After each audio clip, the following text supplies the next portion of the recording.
God bless AIPAC.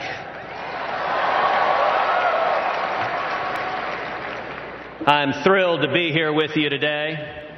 And let me say at the outset, perhaps to the surprise of a previous speaker, Palestine has not existed since 1948.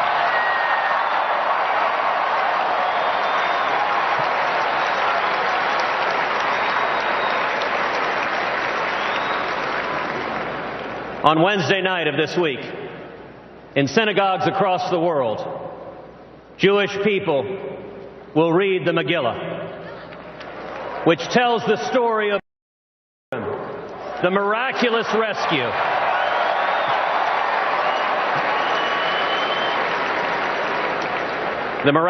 rescue of the Jewish people from the hands of a wicked Persian king. When the evildoer Haman plots to kill the Jews, he describes them as a nation that is scattered and spread out. The Talmud teaches that the Jewish people at the time were divided amongst themselves, and that the lesson is that when the forces of good are divided, evil can prevail. But when we come together in unity, together we can defeat tyrants.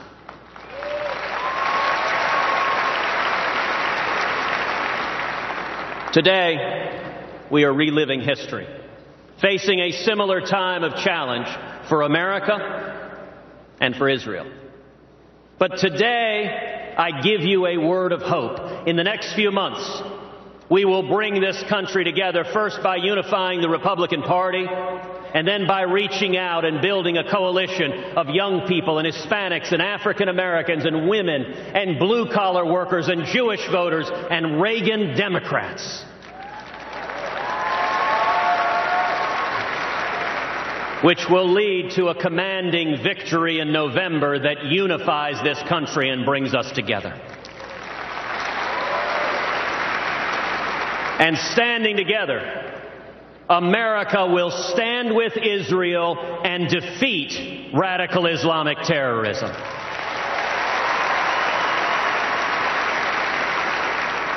I want to thank the delegates, the over 18,000 people here, the 4,000 young people, the leaders of the pro-Israel movement who are gathered here.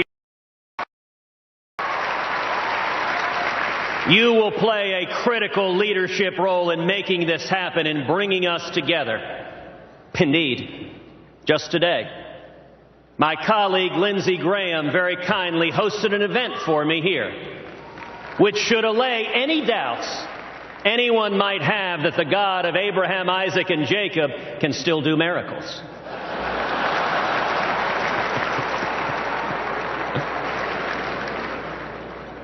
I want to begin by asking all of us to remember Taylor Force, a Texan who hailed from Lubbock, an Eagle Scout, a West Point graduate, an Army veteran. On March 8th, he was stabbed to death by a Palestinian terrorist in Israel. The terrorist didn't ask for his passport. Influenced by the relentless campaign of incitement that has fostered genocidal hatred towards Jews, all he cared about was injuring or killing as many civilians as possible. At least 10 people were wounded by the time the terrorist was neutralized. The brutal murder of Taylor Force is yet another reminder that America and Israel are in the fight together against radical Islamic terrorism.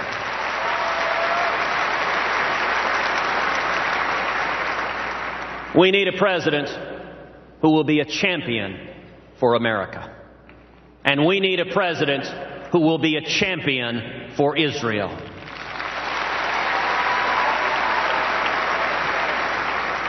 In my time in the Senate, I have endeavored to do both.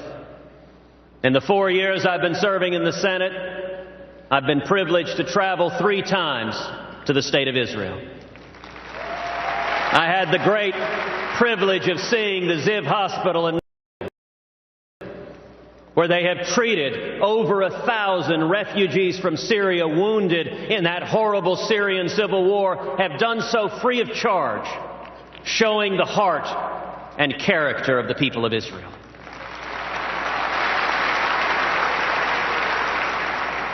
when the nation of Iran named as their ambassador to the United Nations Hamid Abu-Dhabi, a known terrorist who had participated in holding Americans hostage in the late 1970s. People in Washington said there was nothing we could do.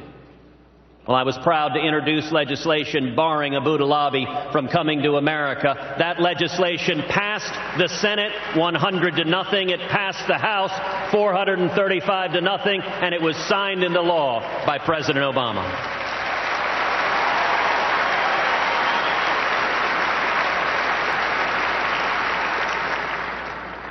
When Israel was facing relentless rocket attacks from Hamas, and the prayers of all of us and people across the world were with Israel, Prime Minister Netanyahu powerfully observed, we are using missile defense to protect our civilians, and they are using their civilians to protect their missiles.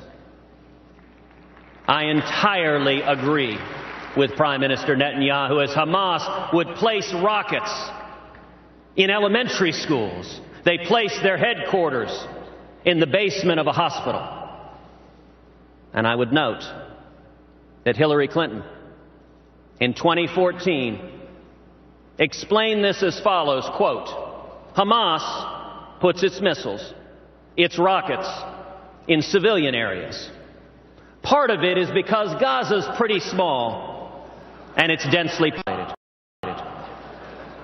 Well, Madam Secretary, with all respect, the reason the missiles are in schools is not because Gaza is small. The reason the missiles are in schools is because Hamas are terrorist monsters using children as human shields.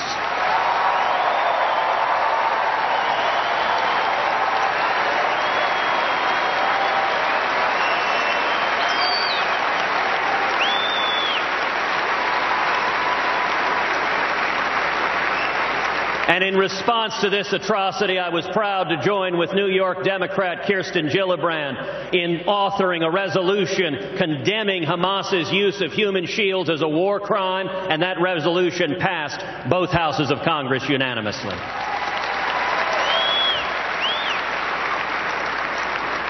In the midst of these rocket attacks, we saw the Obama administration cancel civilian airline flights into the nation of Israel.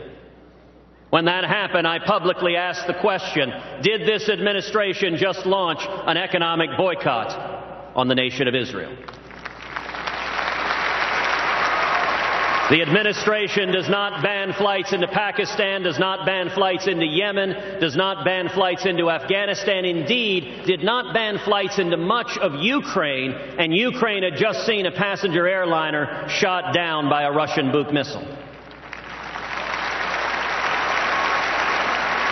So why exactly was a disproportionate sanction put on Israel? Because one rocket fell harmlessly a mile away from Ben Gurion Airport, one of the safest airports in the world.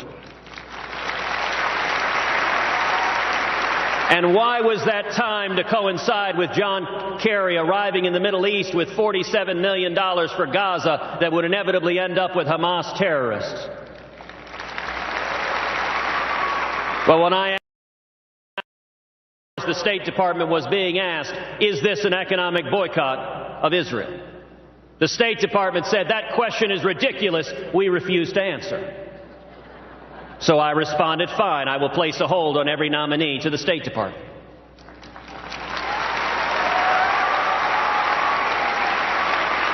Shortly thereafter, former New York Mayor Michael Bloomberg rode a civilian airliner from London to Tel Aviv, demonstrating that it was safe to fly to Israel.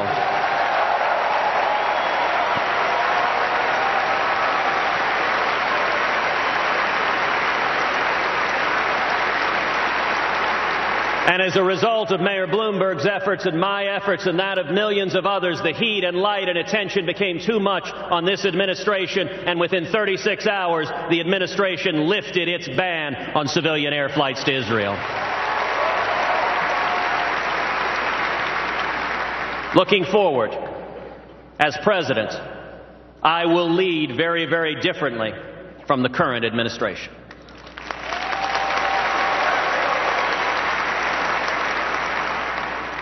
Imagine just a few years ago if I had come to an AIPAC conference and suggested that the Prime Minister of Israel was going to come to America, address a joint session of Congress, and he would be boycotted by the President of the United States, the Vice President of the United States, and every member of the Cabinet. That would have been dismissed as crazy, fanciful. That could never happen. And sadly, that is exactly what did happen when Prime Minister Netanyahu came to address Congress.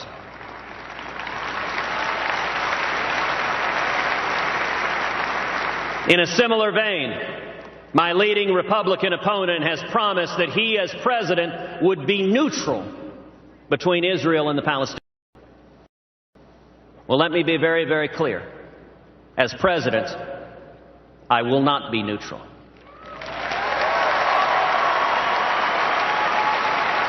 America will stand unapologetically with the nation of Israel.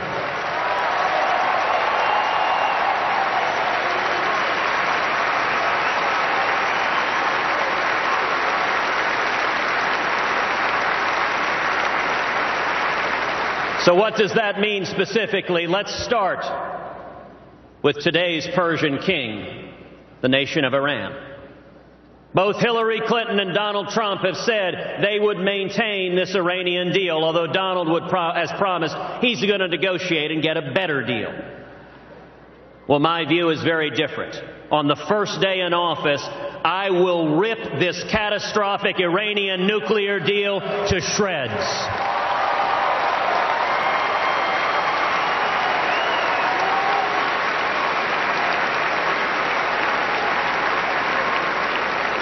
This agreement gives over $100 billion to the Ayatollah Khamenei, the world's leading state sponsor of terrorism.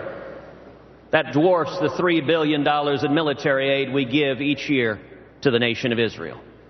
That difference is not just unconscionable, it is fundamentally immoral. And if I am president, on the first day, we will reimpose sanctions on Iran.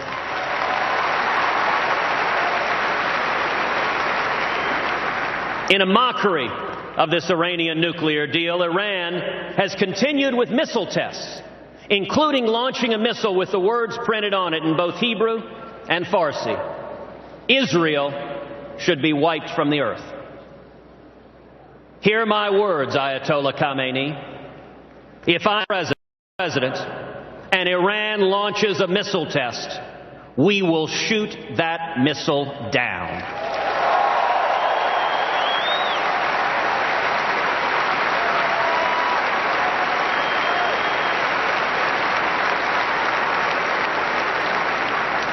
And in January 2017, we will have a commander-in-chief who says, under no circumstances will Iran be allowed to acquire nuclear weapons. Either you will shut down your nuclear program, or we will shut it down for you.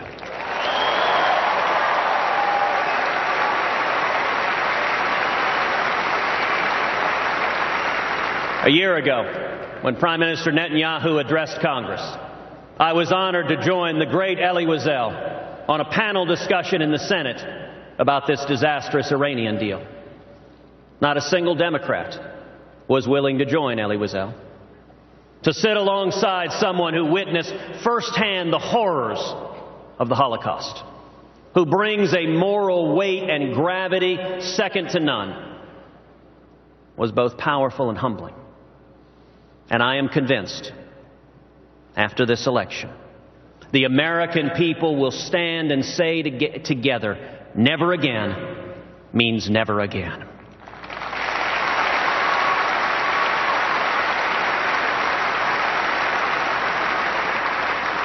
On my very first day in office, I will begin the process of moving the American embassy in Israel to Jerusalem, the once and eternal capital of Israel.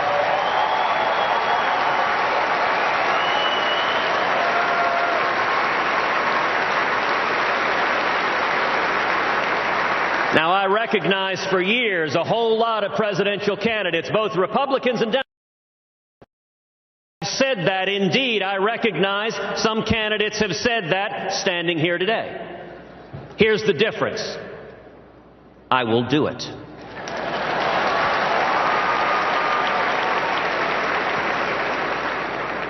And as President, I will do everything in my power to ensure that anyone who provides financial support to the BDS movement, including schools and universities, will lose any access to federal funding.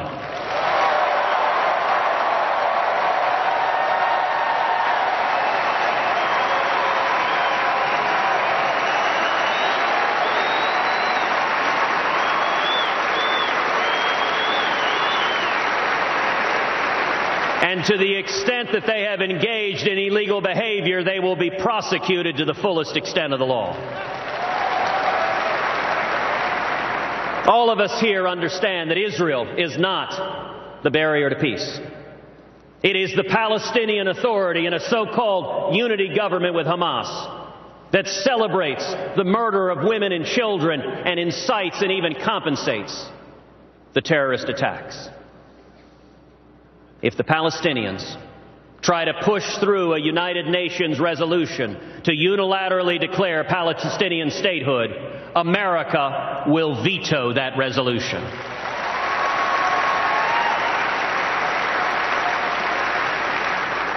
Indeed, I tell you today, I will fly to New York to personally veto it myself.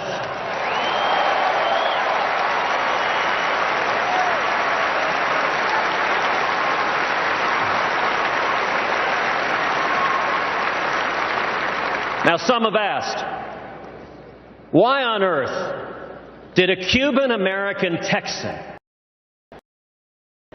become one of the leading defenders of Israel in the United States Congress? Well, I would say there are several reasons.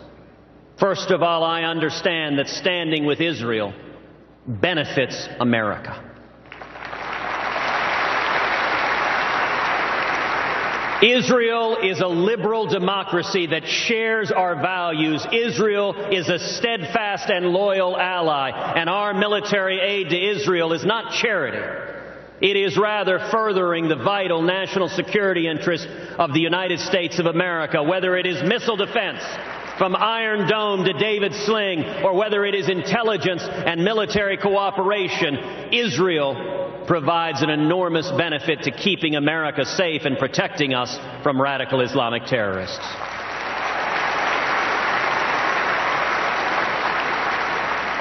But on a very personal level, for me, much of my view of Israel is framed by my family story.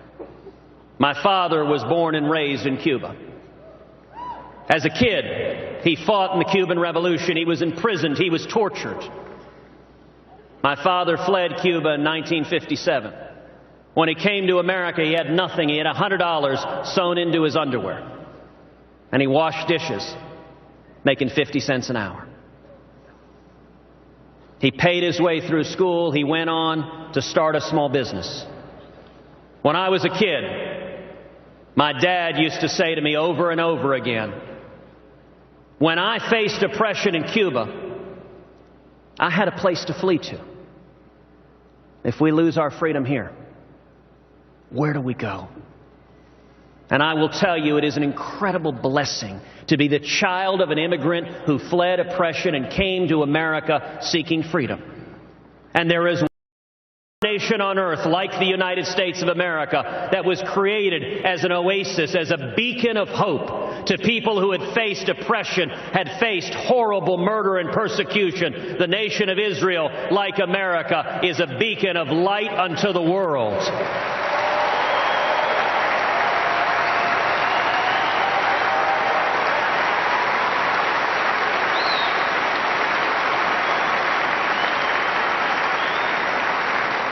And all of us here understand, as Ronald Reagan did, that peace is achievable only through strength.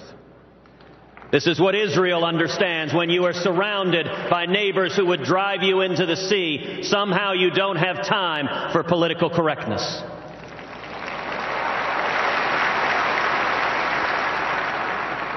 Weakness is provocative. Appeasement increases the chance of military conflict. Indeed, I believe this Iranian nuclear deal is Munich in 1938, and we risk once again catastrophic consequences to allowing a homicidal maniac to acquire the tools to murder millions.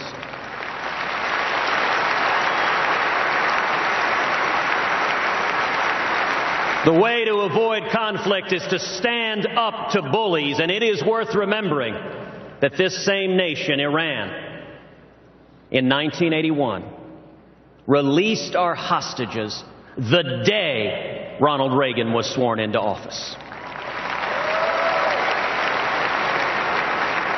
That is the difference a strong commander-in-chief can make, and together, standing as one, we can and will do it again. Thank you. God bless America.